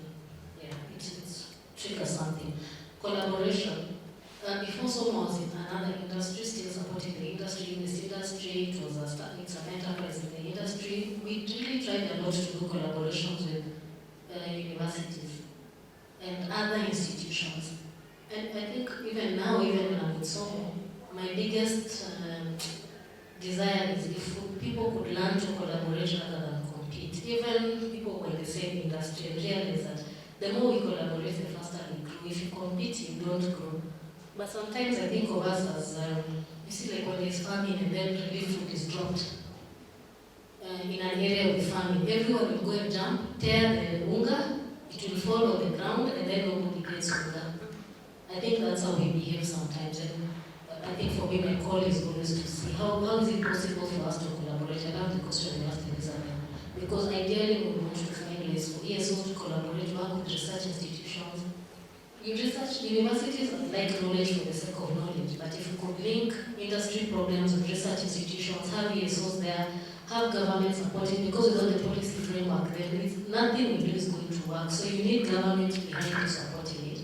And unfortunately, each entity has different mechanisms of working. So I think it's the frustrations that go around. Industry wants to move fast. Situate University has a process of someone from here to here to approve. Government has its own processes. So it always needs patience to make it work. I guess that's why we're struggling, but hopefully we'll figure it out. I think I've said like this. Yeah, you can give to Savio to speak about collaboration, and then and because you have had an incubation, an ESO within an university. You are right now supporting an ESO. You're also working with a network, an association. What are the lessons you have learned that we can maybe learn from, mostly around collaborations? I'll still continue to use examples. It's been hard, and reason being, imagine you you want water. And Namaji, Nairobi and Kenya, well, today you have water, tomorrow you don't have water. So and tomorrow you realize and your friends call you and tell you, wake up, there is water.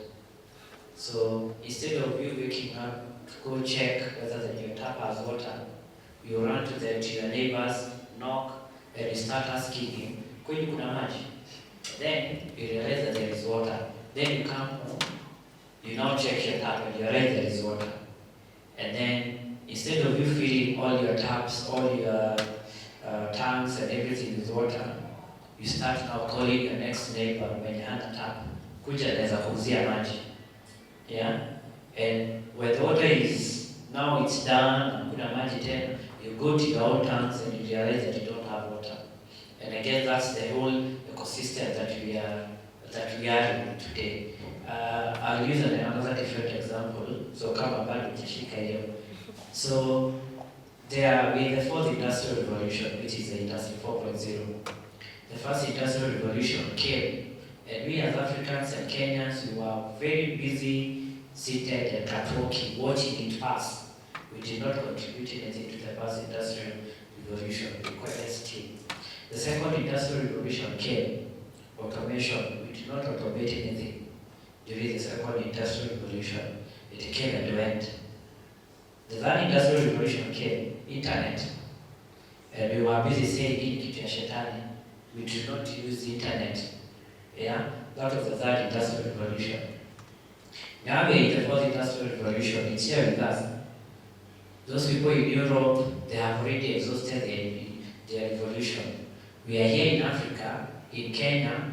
We were very, very busy training other people's models. See, of course, we were those that I don't know ChatGPT was trained in Kenya.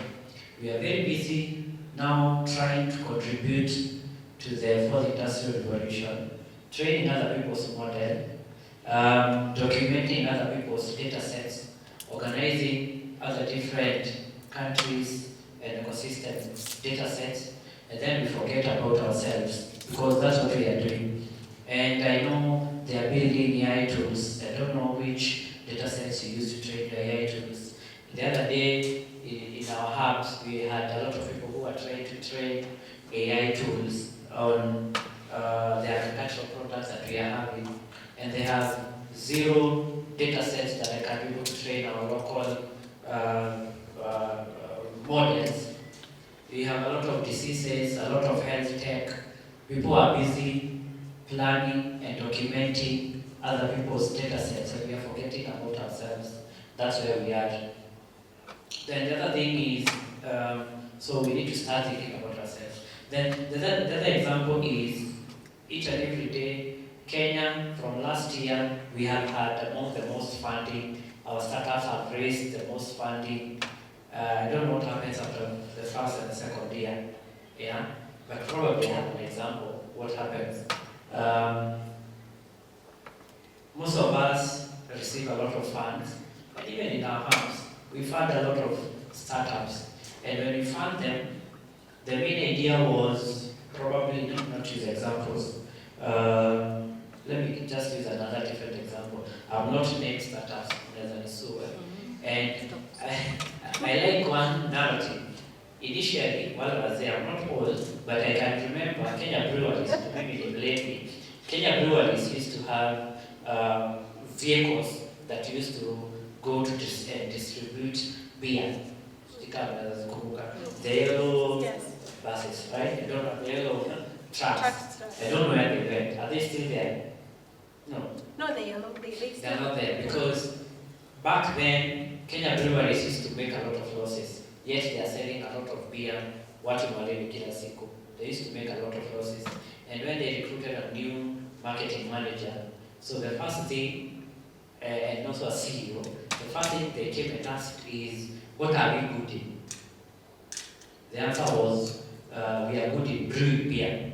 And then they asked, what the hell are we doing in logistics? And that's the same case that we are having in the startup and innovation sector. You come, we see a very good innovation, and use it as an example. Intel comes, say they have a very good platform to do this and this and this. We come and invest $100,000. Now they have money. And then they remember there's a guy who was there. Why don't you now start training people? Why don't you start developing websites? So, and they jump on the next day, they now start recruiting a lot of engineers to start now developing websites. Yeah? So, and then that's the same case what is happening in Kenya. Probably it's, I don't know whether it's good or bad, but I guess according to me, that's the biggest challenge that we are facing. It's an advantage to us, but probably we have not yet understood what is our edge. The hustler mindset. The hustler mindset where we do everything and anything and you are expert. Is it, how is it said? Yeah, jack of all trades, but expert on none, right?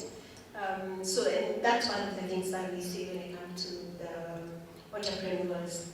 Do one thing and do it so well, and someone will see value and will buy. You know, the reason why you buy water is because you need water, right?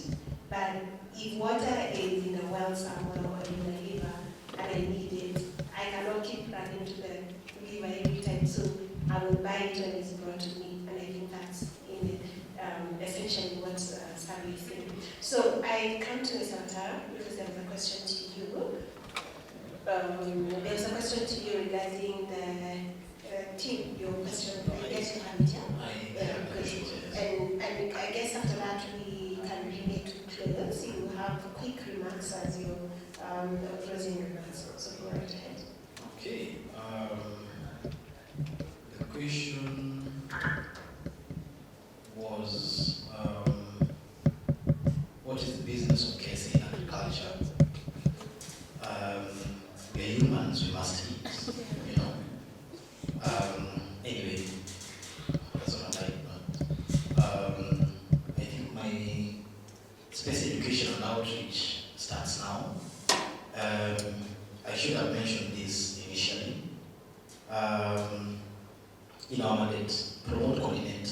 Yeah? We have 4 key lines of efforts. The first one is enhancing the utilization of space technology and space services to aid in decision support for socio-economic development. Okay, those are so many words, but it's just to ensure that all sectors are using space technology to help them in doing what? Making informed decisions. And agriculture is a priority for the government, yeah? And we are government as well.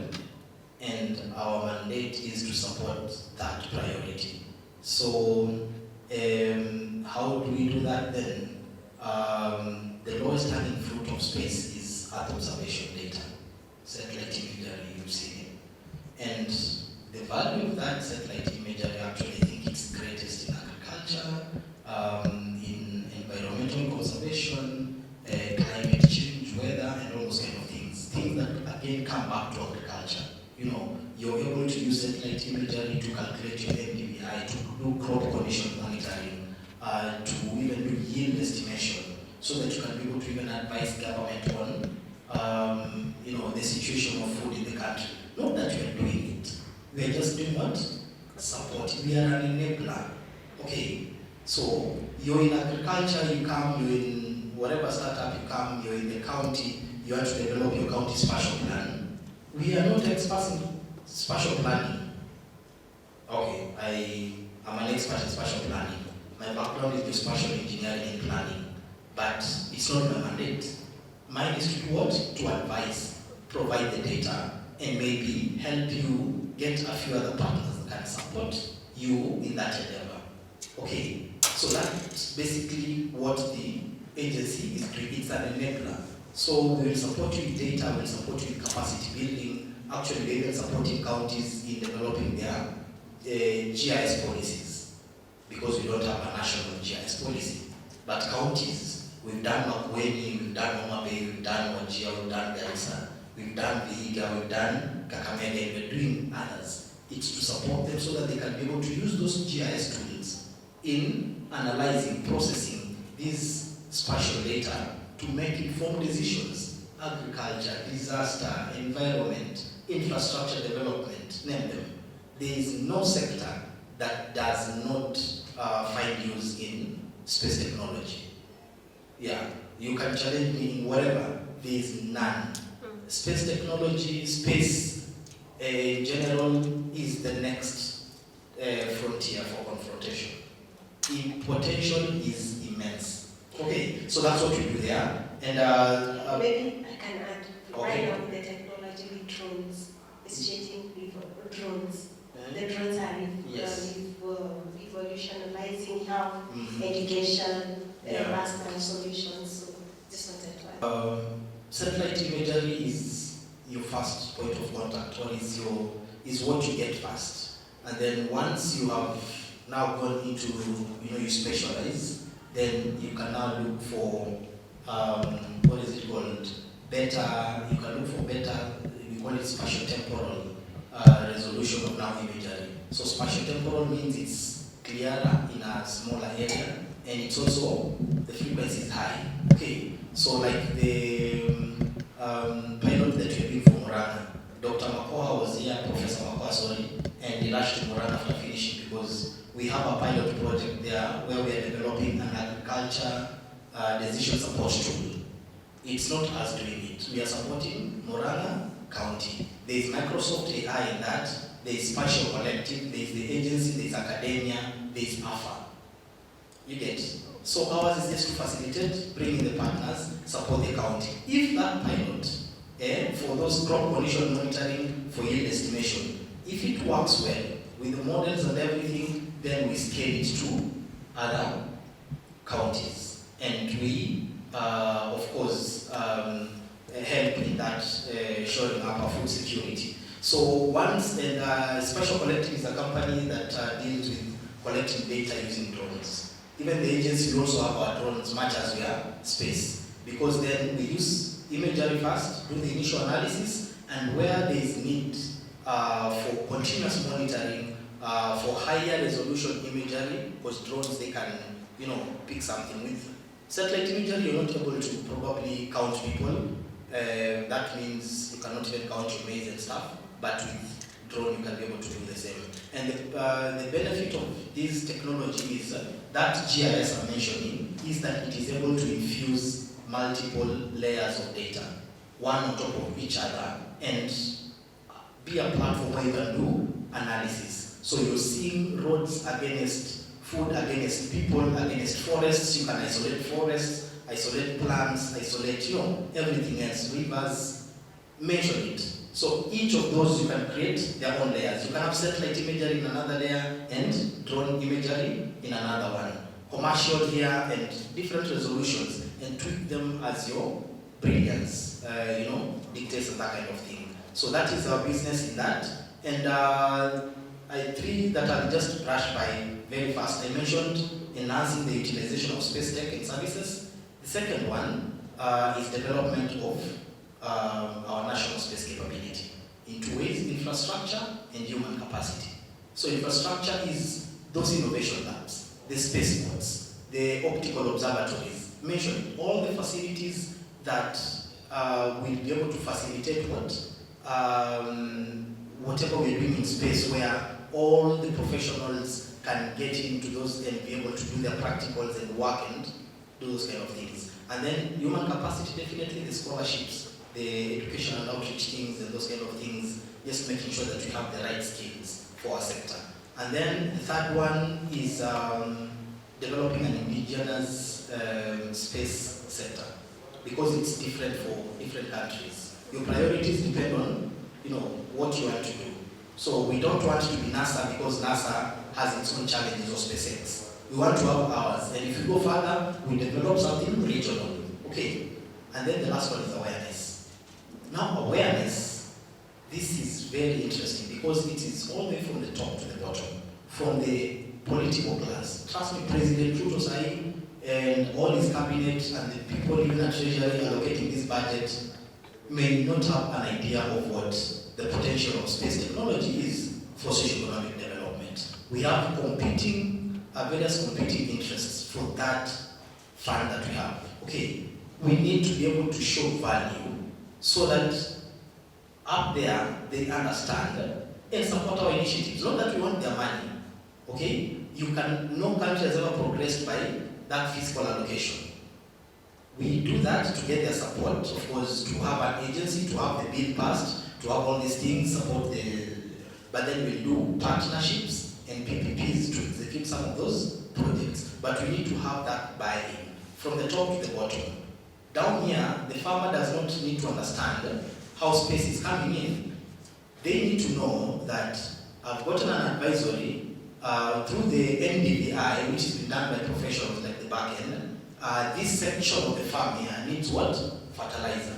Or this one needs some desalination because of what you're seeing from satellites in terms of the condition of those crops. So that you don't even waste resources doing fertilizer like dressing the whole farm.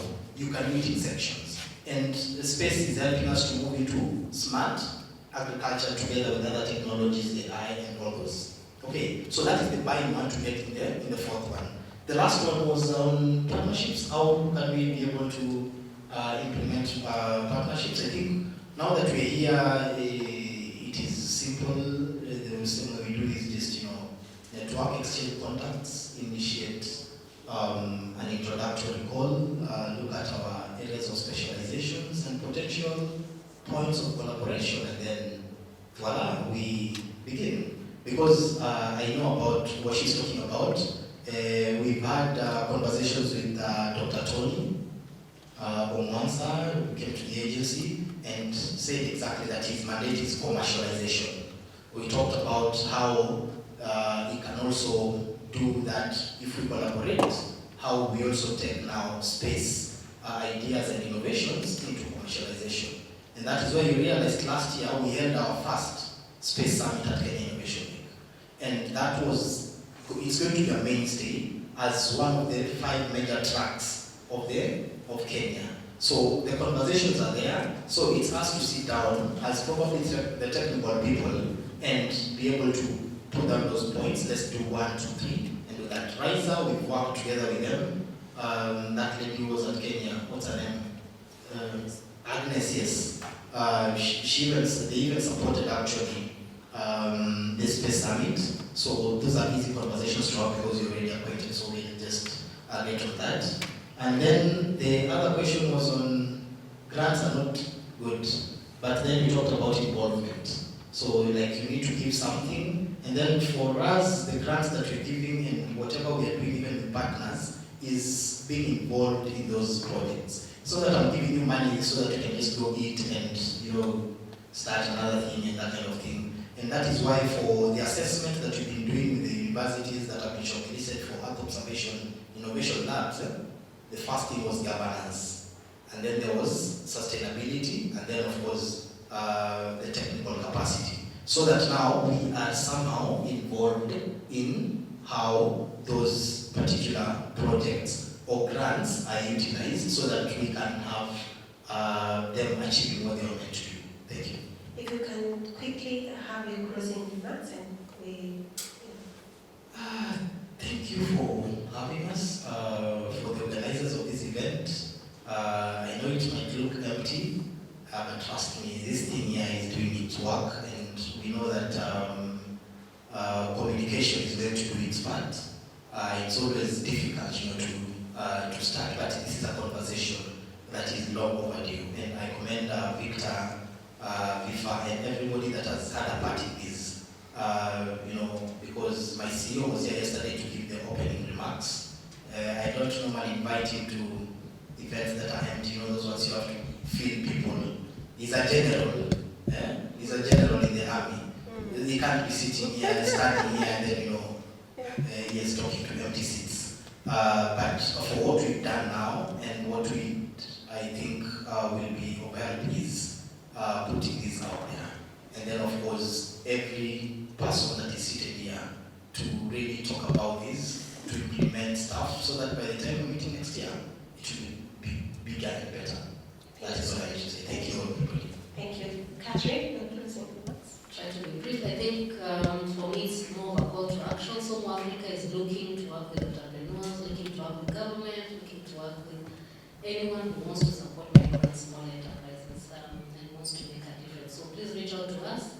We have tech that has already been developed for helping entrepreneurs bookkeeping. We have tech that's been developed if you want to run a program and you want to do it digitally. So you really don't need to start redesigning and redoing things that have already been done. So you can reach out to us to sort of explore which parts of our tech that you might want to use. And then we explore further areas that we can continue supporting entrepreneurs in Kenya, and even beyond Kenya, because we also are in Tanzania and we're planning to expand further. So looking forward to further conversations with all of us. Mine is also brief. Mine is just to tell you, just look for any innovation hub that is close to you. And as you continue to innovate, try to ask yourself, why me, why my product, why my money, and why should we invest in it? Thank you. Thank you so much. Let me appreciate my panelists. Very good conversation. When I was given the brief of moderating this, I'm like, wow, what are we going to do from 2 to 4? And we are running out of time. I will go to ask them one question and the rest one from the panel, from the audience. So thank you so much for putting in and sharing your experiences, your organization, how the audience, and I agree with you, Matara, that it may seem very few people, but being someone who supports entrepreneurs, I don't need a room full of people. I just need 5 entrepreneurs, and those 5 entrepreneurs who are to create 4x jobs. Those are how many? There are 20, and those who are to create other jobs, you can see the multiplier effect. So for me, you just need to have an audience of 5 or 3, and that is good enough, and that's what I believe was today. Tech is an enabler, it's a catalyst.